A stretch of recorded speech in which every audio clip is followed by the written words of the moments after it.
Confidence in trading is not bravado. It's not swagger. It's not the loudest voice in the room shouting, "I've got this."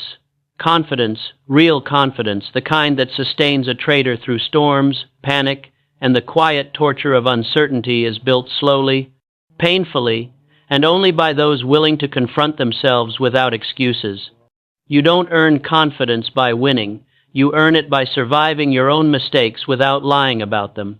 I learned that truth long before I ever placed my first serious trade. Back then, I was just a boy writing numbers in chalk, watching prices dance, and noticing one thing: the market always told the truth, even when people didn't. Men talked about inside tips, hunches, rumors. They made noise. The tape made money. But the real lesson didn't come from studying prices. It came from studying myself. Price movements were simple.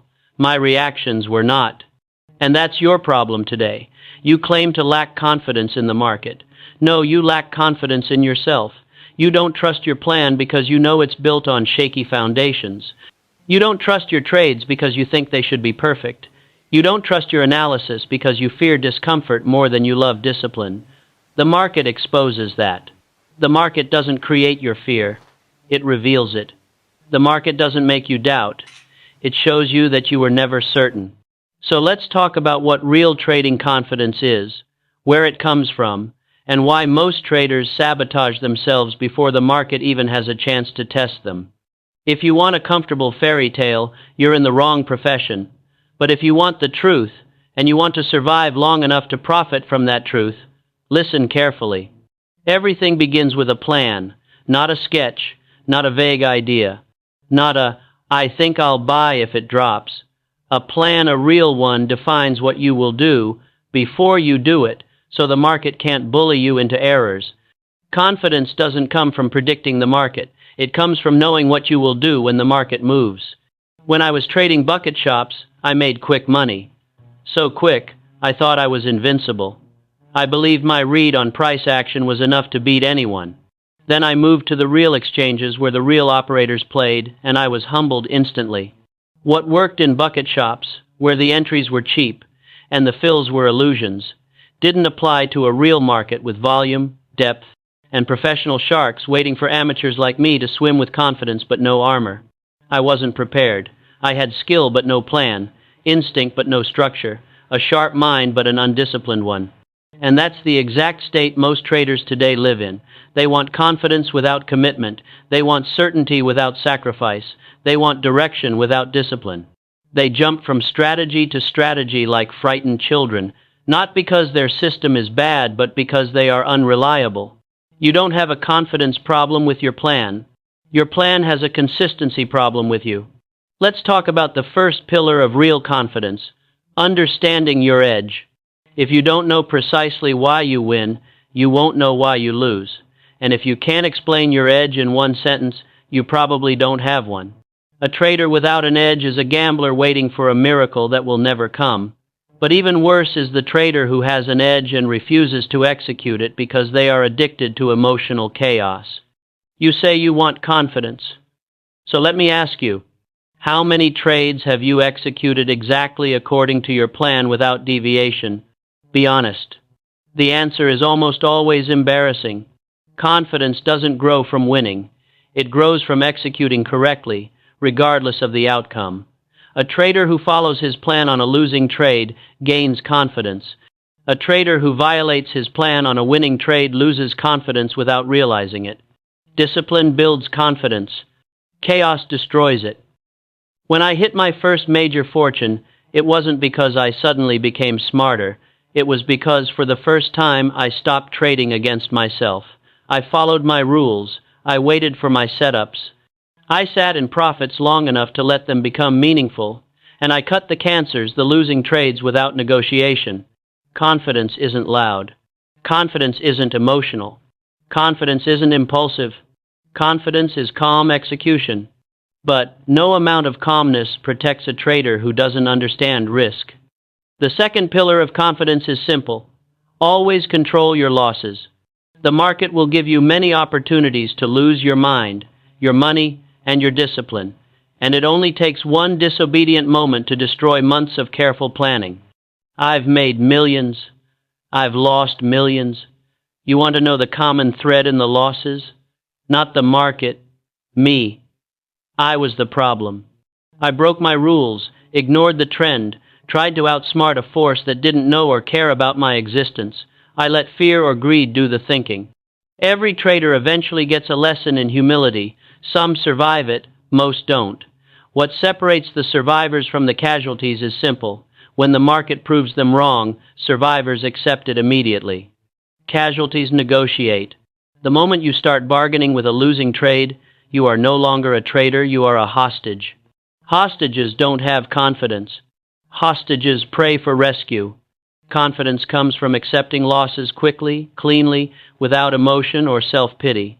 It comes from treating every trade as one event in a long series, not a defining moment. A single loss doesn't matter. A single undisciplined action does. The difference between a winning trader and a losing trader is not intelligence. It's the ability to obey their own rules under pressure. Pressure reveals who you really are. Now let's talk about the psychology of confidence, because this is where most traders completely destroy themselves. They think confidence means believing the market will move in their direction. That's not confidence, that's delusion. Confidence is believing in your ability to respond correctly when the market moves in any direction. The market does not require your opinion. The market does not reward your feelings. The market does not care about your hopes. Confidence comes from neutrality, from accepting that you don't need to be right. You only need to follow your plan. When you release your need to be correct, you become free. When you let go of your ego, you start trading well. Nothing kills confidence faster than attachment. Once, after a massive profit streak, I convinced myself I had mastered the market. I felt invincible. I believed I could not be wrong. And that intoxicating overconfidence led me into one of the worst losses of my career. The market didn't change, I did. I stopped listening. I stopped observing. I started predicting with arrogance instead of reacting with discipline. Confidence built on ego is the fastest road to ruin. If you want true confidence, you must humble yourself to the reality that the market can do anything, at any time, without warning. Your job is not to control it. Your job is to respond to it. Now let's address something traders rarely admit: the fear of missing out. Nothing destroys confidence faster than comparison. You see another trader making money. You feel inadequate. You chase trades you would normally ignore. You violate your rules. You pretend you're adapting to conditions, but really you're reacting to insecurity. A trader who compares himself to others can never trust his own plan. Your confidence must come from your process, not the profits of others. The market will tempt you every day. It will whisper, "Look at this move you missed. Look at the money others are making. Look how far behind you are." Ignore those voices. They are sirens calling you into shipwreck. Stick to your setups. Stick to your risk parameters. Stick to your rules. Every time you obey your plan, your confidence grows by one brick. Every time you violate it, you tear down a section of the wall. Confidence is not built in grand gestures. It's built in tiny decisions executed relentlessly. Now let's talk about patience. This is the backbone of confidence. A trader without patience is a soldier who fires blindly into the fog, hoping to hit something. But the market punishes desperation. It rewards discipline. Some of my greatest trades involved long periods of waiting when nothing in the price screamed for action, waiting when others were chasing noise, waiting until the market aligned with the exact conditions I had defined. That waiting was not weakness, it was strength. Patience is confidence in slow motion. You trust your plan enough to wait for it to matter. But confidence also demands courage. The courage to take a trade when your setup appears, even if your fear whispers, "What if this one fails?" Courage is not the absence of fear. Courage is acting in spite of it. And let me tell you something. A trader who cannot pull the trigger on a good setup is just as doomed as one who jumps into every bad one. Let's talk about another psychological killer: revenge trading. Nothing ruins confidence faster. You take a loss, maybe a justified one. maybe a foolish one, and instead of accepting it, you let anger guide your next move.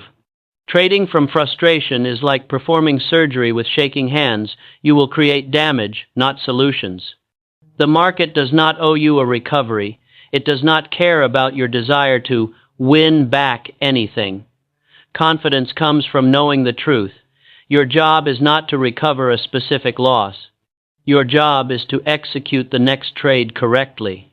If you execute the next trade perfectly, regardless of what happened before, your confidence grows. Now let me share something most traders misunderstand. Confidence is not constant. It rises and falls depending on your discipline. Traders think confidence should feel good. Actually, true confidence often feels boring. It is the quiet knowledge that your advantage lies not in excitement, but in repetition. Confidence is doing the right thing so consistently that doing the wrong thing feels unnatural. So what is the ultimate source of confidence? It is knowing who you are as a trader, knowing what setups you trade best, knowing what markets suit your temperament, knowing your emotional triggers, knowing your weaknesses and designing your rules to protect you from them. The trader who knows himself has an unshakable edge over those who pretend.